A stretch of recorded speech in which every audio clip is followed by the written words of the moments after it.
तो चलिए अभी कम्युनिकेशन चैप्टर्स को क्विक वेज में रिवाइज कर लेते हैं। तो कम्युनिकेशन सिस्टम्स, तो पहला फार्मूला है पावर रेडिएशन का। तो power radiation is directly proportional होता है एल बाई लेमडा का होल स्क्वायर। तो एल बाई लेमडा का होल स्क्वायर होता है, इसका मतलब क्या है, एल एल एल क्या है, एंटीना का लेंथ होता है। तो एंटीना लेंथ है बाई लेमडा का होल स्क्वायर है। तो ये डायरेक्टली रेशियो वाला क्वेश्चन पूछा गया है और पूछा भी जा सकता है।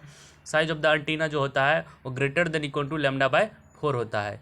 ये size of the antenna greater than equal to lambda by 4 होता है। उसके बाद propagation modes of EM waves. EM waves का प्रोपेगेशन मोड्स क्या होता है, किस कौन कौन सा मोड्स है। तो पहला है ग्राउंड वेव। ग्राउंड वेव में कैसे होता है, it is attenuated due to absorption of the energy by the earth surface. Earth surface energy absorb करता है, तो हम जानते हैं ग्राउंड वेव्स में। उसके बाद है स्काई वेव्स। स्काई वेव्स में जैसे मान लीजिए ये ट्रांसमीटर है, ये रिसीवर है, यहाँ से ट्रांसमिट होता है स्काई से होते हुए रिसीवर तक पहुँचता है एंटीना से, देखते हैं ना ये स्काई वेव से। तो स्काई वेव में लॉन्ग डिस्टेंस जो प्रोपगेशन है, long distance propagation is done by the ionosphere reflection. तो जब लंबा डिस्टेंस प्रोपगेट करेगा ना तो किस स्फीयर से होगा, आयोनोस्फेरिक रिफ्लेक्शन से होगा इसमें स्काई वेव में। और आयोनोस्फीयर कहाँ से कब होता है, 65 से 400 किलोमीटर। ये डाटा याद रखिएगा, direct question match the following में पूछा गया है और पूछा भी जाएगा इस टाइप का। तो आयोनोस्फीयर का 65 से 400 किलोमीटर का रेंज वाला क्वेश्चन पूछा है। तो देख लीजिए 3 से 30 mega hertz is reflected.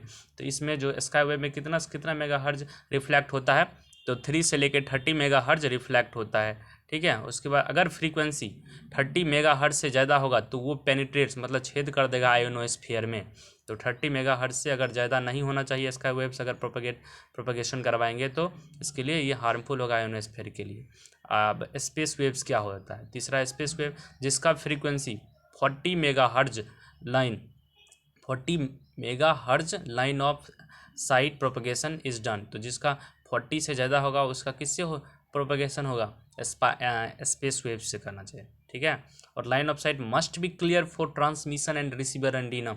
Line of site जो है यहाँ मस्ट क्लियर मतलब जरूर ही क्लियर होना चाहिए ट्रांसमिशन एंड रिसीवर एंटीना के लिए। लाइन ऑफ साइट तो लाइन ऑफ साइट क्या है, देखिए यहाँ पे एंटीना है, ये एंटीना दोनों को मिला दीजिए, टोटल डी टी, ये डी टी क्या है, ये ट्रांसमिशन एंड जो ट्रांसमिट कर रहा है एंटीना वो हो गया। और ये आर जो हो गया, ये डी आर क्या है, वो डिस्टेंस है इसका, कहाँ से, इस पॉइंट से और किसका, रिसीविंग एंटीना का। और टोटल रेंज क्या हो जाएगा, टोटल जो मैक्सिमम डिस्टेंस होगा D T plus D R हो जाएगा। तो यही डी टी बराबर होता है, डी टी बराबर अंडर रूट 2HR होता है, और इधर डी आर बराबर अंडर रूट 2HR। तो आर रिसीविंग का रिसीविंग और ट्रांसमिशन का ट्रांसमिशन टी है। तो ये अलग अलग डी टी डी आर, लेकिन अगर मैक्सिमम लाइन ऑफ साइट पूछेगा तो दोनों को जोड़ेंगे, तो under root HTR plus under root HRR।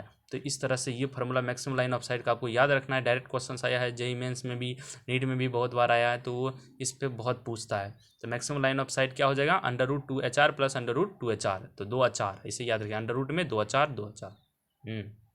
Modulation of base band signals and carrier waves देख लीजिए। Modulation of base band signals and carrier waves क्या होगा, मॉड्यूलेटिंग सिग्नल्स।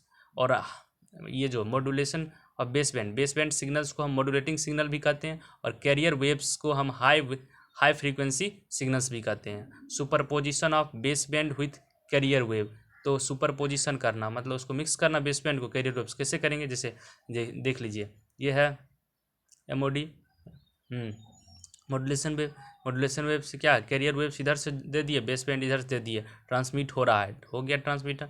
और यहाँ पे रिसीविंग में डीमॉड्यूलेट करके उसको निकाल लिए कैरियर वेव्स का, बेस बैंड भी निकल गया। देख रहे हैं ना इसको कैसे, इसको क्या कर रहे हैं, सुपरपोजिशन करके इसको ट्रांसमिट कर रहे हैं, इसको ट्रांसमिशन कर रहे हैं। तो देखिए अब इसका इक्वेशन क्या होता है, YC, ये जो ग्राफ्स दिया हुआ साइनोसाइडल है, तो sinusoidal YC equal to AC sine omega CT plus 5 होता है। तो ये इक्वेशन आपको याद रखना है। तो साइनोसाइडल पल्सेटिंग सब तरह का होता है। अब देखिए टाइप्स ऑफ मॉड्यूलेशन कितने तरह के होते हैं, YC equal to AC sine omega CT plus 5, ये हो गया।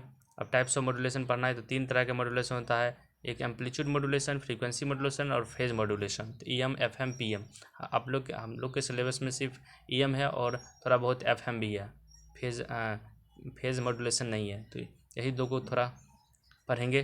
तो पहला है during modulation AC omega C और 5C can be control by the modulating signal and information signal. तो इन्फॉर्मेशन सिग्नल से ये कंट्रोल किया जाता है।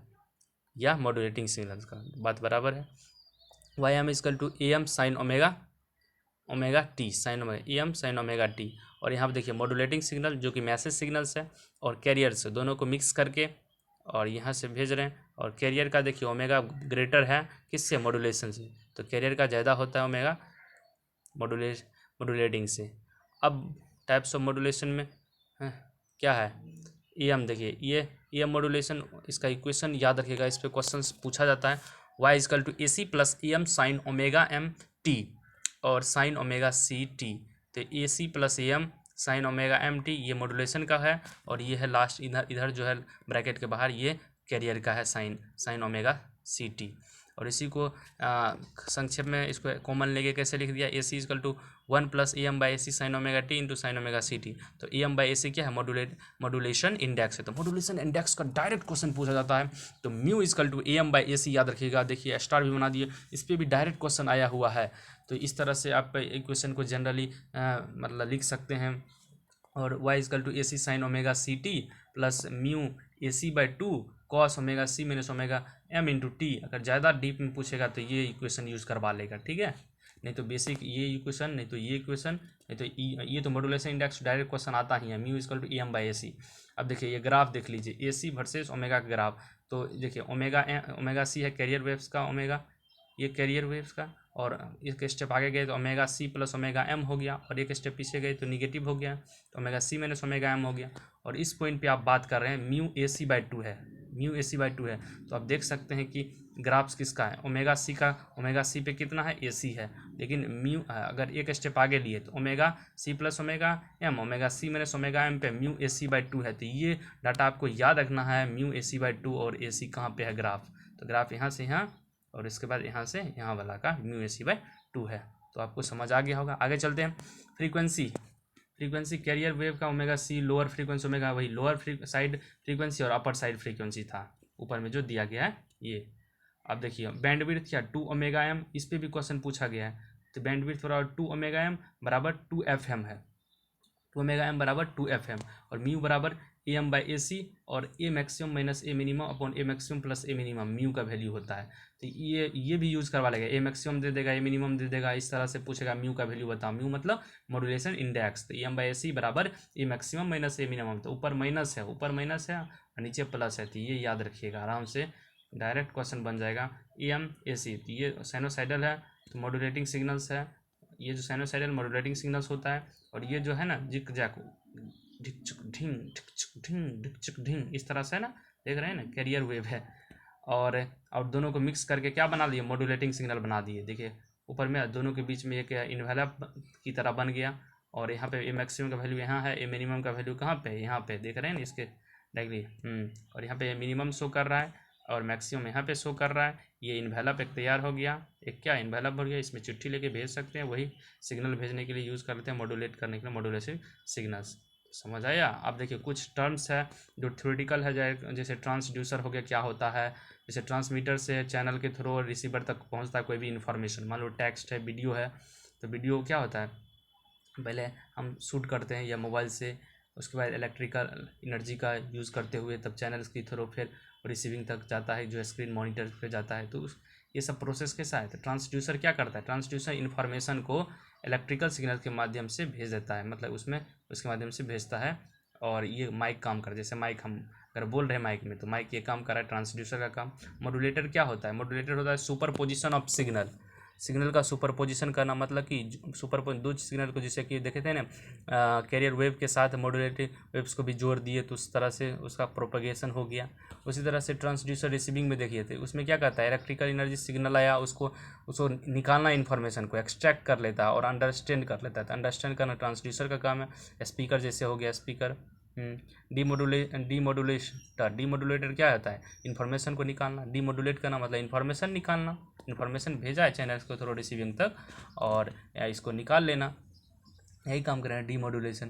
तो डीमोडुलेशन क्या करता है, एक्सट्रैक्ट इन्फॉर्मेशन। एटेन्यूएशन क्या होता है, एटेन्यूएशन होता है loss of signal strength during propagation in channel. तो लॉस ऑफ सिग्नल स्ट्रेंथ जो हो रहा है उसको हम कहते हैं एटेन्यूएशन। रेंज क्या होता है, largest distance over which signal can be transmitted from source to destination with the sufficient signal strength. अगर वह लार्जेस्ट डिस्टेंस जहाँ तक सिग्नल को हम ट्रांसमिट कर रहे हैं और वहाँ तक पहुँचेगा सफिशिएंट सिग्नल स्ट्रेंथ के, तब वही उसी को रेंज कहते हैं। और रिपीटर क्या काम करता है, वो हमेशा जब ही जैसे ही वो क्या करता है, टू इंक्रीज रेंज को बढ़ाते चलता है रिपीटर। तो उसको रिपीट टू इंक्रीज रेंज बढ़ाता है। मान लीजिए यहाँ से रिपीटर बीच में लगा दिए, जैसे रेंज ये हो गया ट्रांसमिशन से रिसीविंग तक जाना है, और ये बीच में एम्पलीट्यूड लगा दिए एम्पलीफायर। तो क्या करता है रिपीटर, क्या करता है हमेशा रिपीट करते रहता है इसको, ताकि रेंज को बढ़ा सके, बहुत दूर तक इन्फॉर्मेशन जा सके। तो यही काम करता है। ये मेन पॉइंट्स जो हमने आपको साथ शेयर कर दिया है। तो आई होप यू विल आराम से आप इसकी तैयारी कर लीजिए। क्विक क्रिस्प पॉइंट्स है, कितना पॉइंट्स है तो आप देख लीजिए। मेनली यहाँ पे कितना 6 पॉइंट है, 6 से 7 पॉइंट है। आराम से आप इसको कवर कर लीजिए, आपके लिए बेनिफिशियल होगा। ठीक है, थैंक यू।